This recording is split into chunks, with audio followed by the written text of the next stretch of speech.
Welcome to That's Good Sports. I am Brandon. The Patriots do cheat as much as we all thought they did, Perna.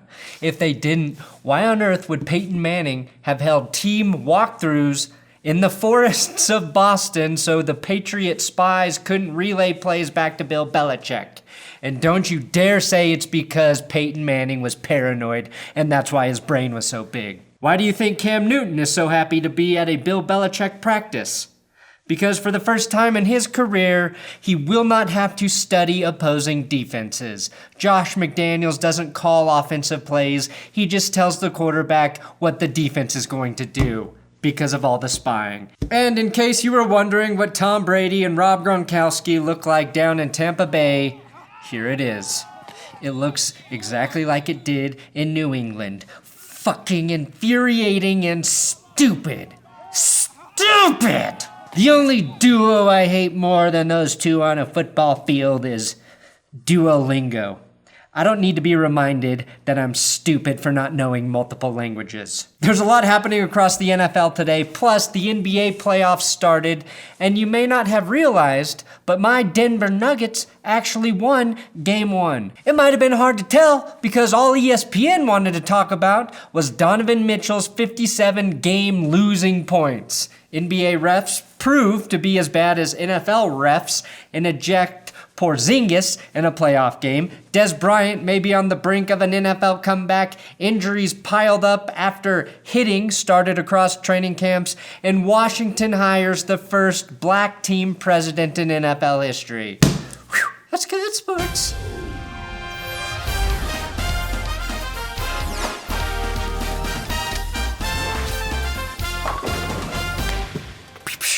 Please sub here if you want. I don't care anymore. I will have your Big Dick Patreon shoutouts at the end of this episode because this episode is sponsored by manscaped.com/goodsports and the Perfect Package 3.0 kit, which features high-performance boxer briefs. Anytime you can point to your groin and say high performance, do it.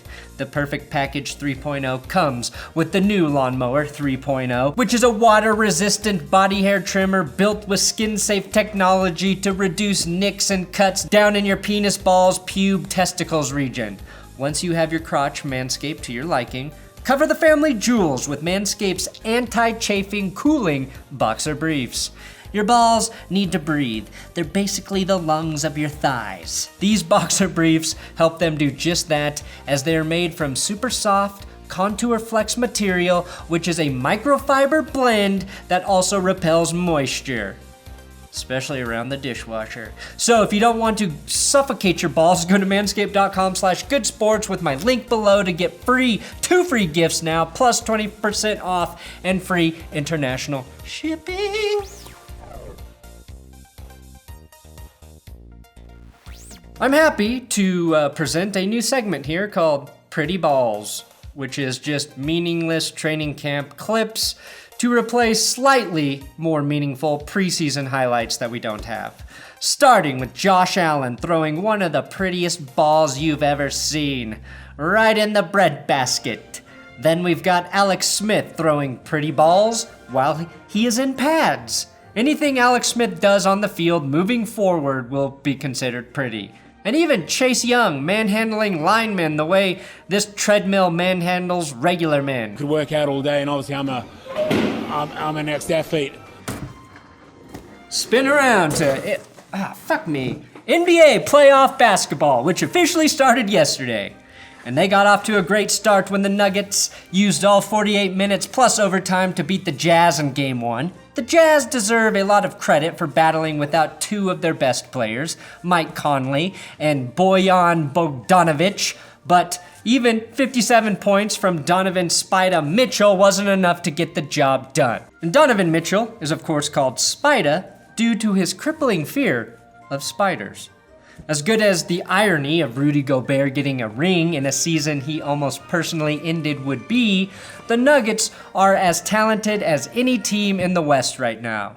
They too set a franchise record with 22 threes, most they've ever drained in the postseason. And the Clippers beat the Mavericks despite another huge game from Luka Doncic. 42 points for him. And Garrett Temple gave Norman Powell a dick kicking to remember. After the game, Norman Powell said, "The kick made him instantly nauseous, and he could feel it all the way through his colon, so he'd appreciate it if we all saluted him from now on and called him Colon Powell." The big news out of the NBA last night, though, was the ejection of Kristaps Prozingis. Apparently, he was ejected for using his neck as a weapon, something we haven't seen an athlete do since Mike Glennon. As you can see here, Porzingis' neck is clearly trying to break Marcus Morris's hand.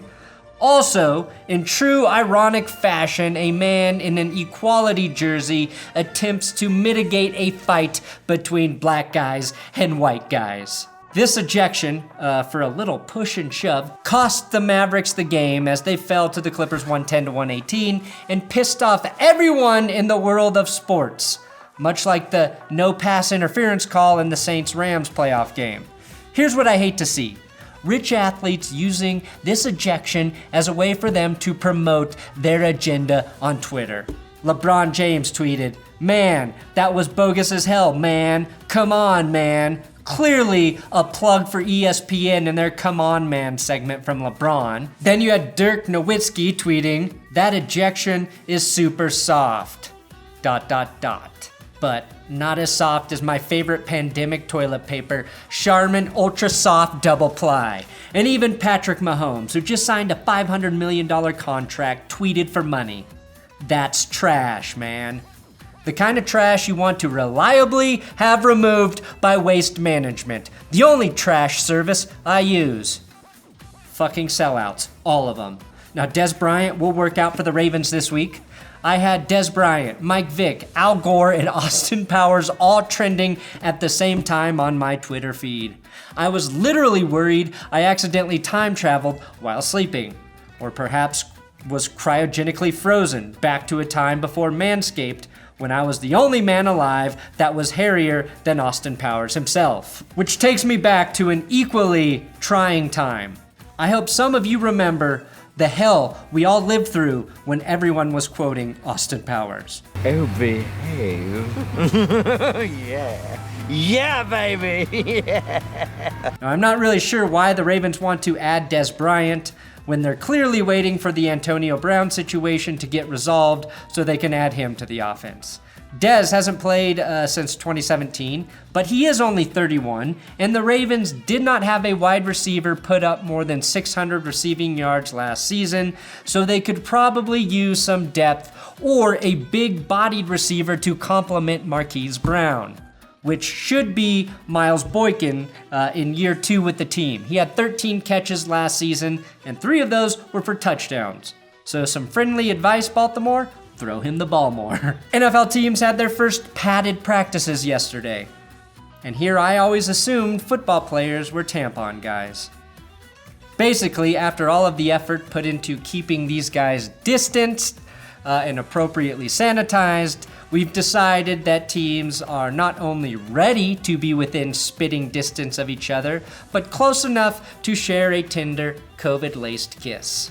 I'm kidding, of course. I think the NFL is doing a really good job so far. Unfortunately, with the start of padded practices come a ton of injuries, and this week has been no different. Here's a quick list of the major injuries from the first 2 days of NFL hitting. Gerald McCoy, quad rupture, out for the year. Jalen Hurd, torn ACL, out for the year. Robert Alford, torn pec, out for the year. Trey Waynes, torn pec, out for most of the season.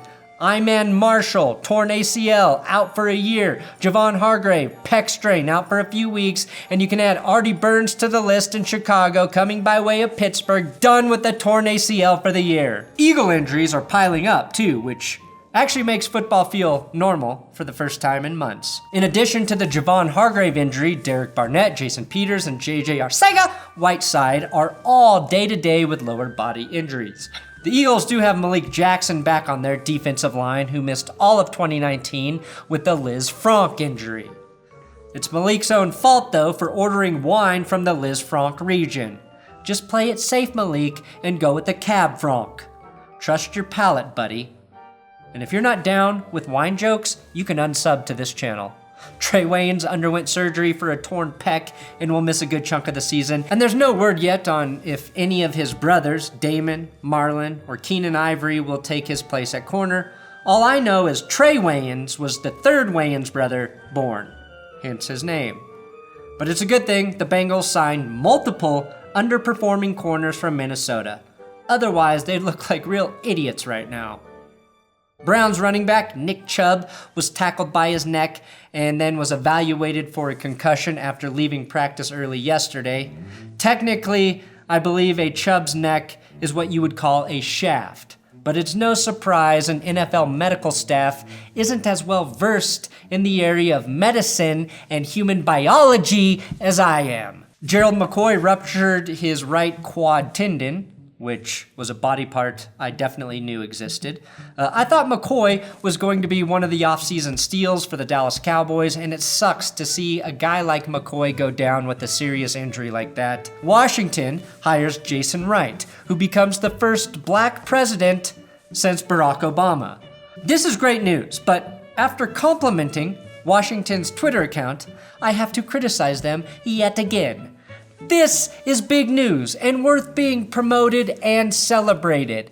But you, as a Twitter account, do not need to RT every single person who posted about Jason Wright.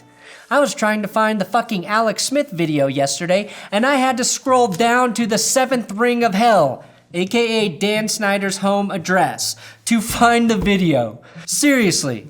Other than probably me, what kind of narcissist would retweet that many tweets about their own news?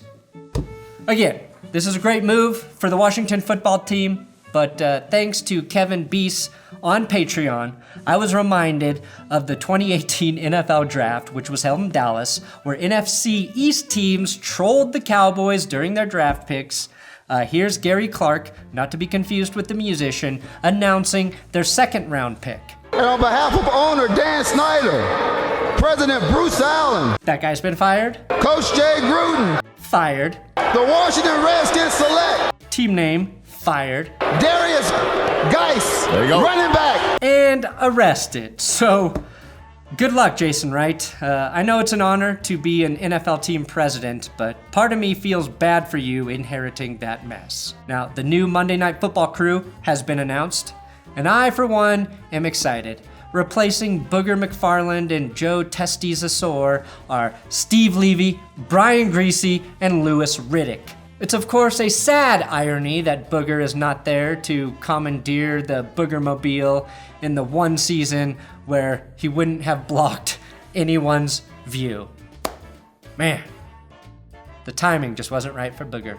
Cam Newton became the first player in NFL history to actually enjoy a Bill Belichick coached practice. Yes, impressive. Here he is dancing to a song only Cam can hear in his head. It was this enthusiasm that forced Belichick to split reps equally at the quarterback position between Newton, Hoyer, and Stidham, leading many to believe Cam is really going to have to earn a starting QB job in New England. Today it was reported that Jared Stidham threw 3 picks in practice, which reminds me of when Patrick Mahomes once threw 5 or 6 picks in practice during training camp. Which reminds me information like this is fucking meaningless. Which reminds me to actually give my Big Dick Patreon shout out so you can get the fuck out of this episode. We've got Jake Nishimura, Tim Whitehead, Alex Walser, Diego Martinez. Is the music you use in the second half of your videos an old-timey version of Do You Know the Muffin Man? Yes, it is. Sam Garcia Jr., Alam, Jake Olson, Christian Vaughn, and Blue Ridge Mountain Plumbing steady at $150. And there are 8 spots left in the Fantasy League for all $20 donors. If any of you are interested, patreon.com/ThatsGoodSports. Episode over. You did it. Golly. Football. I can taste you. I can smell you. And it tasted, the jock sweat.